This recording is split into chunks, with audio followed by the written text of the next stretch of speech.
This is a review for the 4-pound box of borax.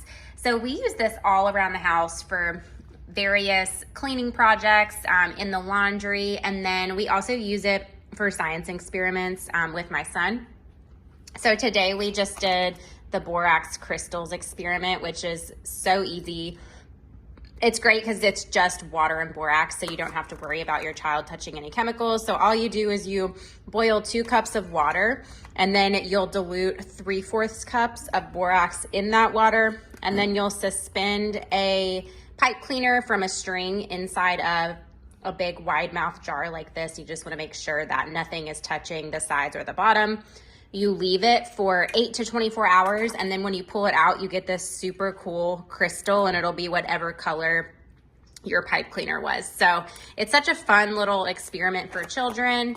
Like I said, it only uses borax and water, and borax is such a great product to keep in your cabinet. It has so many wonderful uses.